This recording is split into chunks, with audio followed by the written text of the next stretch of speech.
Gumugulong na ang investigasyon sa pamamaslang sa isang SAIC enforcer sa Cavite. Tiniyak ng DOTR na mananagot ang sospek sa krimen. Yan ang agenda report ni Paulo Barcelon live mula sa 13 Martires. Paulo, ano ang latest development sa investigasyon? Willard, patuloy na tinitingnan ng mga otoridad kung may kinalaman sa kanyang trabaho ang pamamaslang sa SAIC enforcer na si Hervin Cabanban. Dumating naman ngayong araw si Transportation Secretary Vince Dizon para personal na makidalamhati sa naiwang pamilya.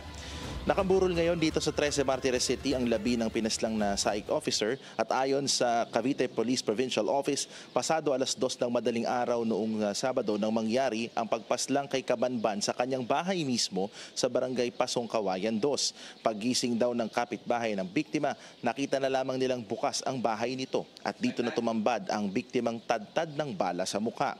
Kita rin sa CCTV video ng barangay na may dumaang white van sa tapat ng bahay ng biktima, pero iniimbestigahan pa ng mga otoridad kung may kinalaman ito sa nangyaring pamamaslang. Kabilang si Hervin sa mga opisyal o enforcer ng SAIC na siyang inatasan ng Department of Transportation na magbantay sa EDSA busway. Ang SAIC, sinabing lalo lang daw silang tumatatag dahil sa pangyayari. Ayon naman kay Secretary Dizon, nakausap na niya si Pangulong Bongbong Marcos ukol sa insidente.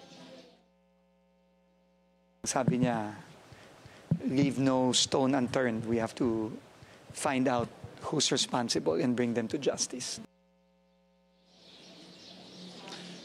Willard, nauna ngang sinabi ni Dizon na nakikipagtulungan sila sa PNP, CIDG at kanina lamang nabanggit niya na makikipagtulungan na rin ang Department of Transportation sa National Bureau of Investigation para sa agarang ikalulutas nitong kaso. Binanggit din ni Dizon na kanilang tutulungan itong naiwang pamilya ng biktima at gayon din ay binigyan na rin ng security ng Philippine Coast Guard ang pamilya. At bukas din dahil nga sa sunod-sunod na pangyayari, hindi lang sa mga enforcer ng DOTR, maging sa mga driver ng iba't ibang TNVS ay bukas na rin si Secretary Dizon sa posibilidad na magkaroon ng isang Transportation Safety Agency. And in fact, sinabi nga niya kanina sa isang ambush interview na he's urging ang ating mga lawmakers na maipasa kagad yung batas tungkol sa Philippine Transportation Safety Agency. Balik sa iyo, Willard.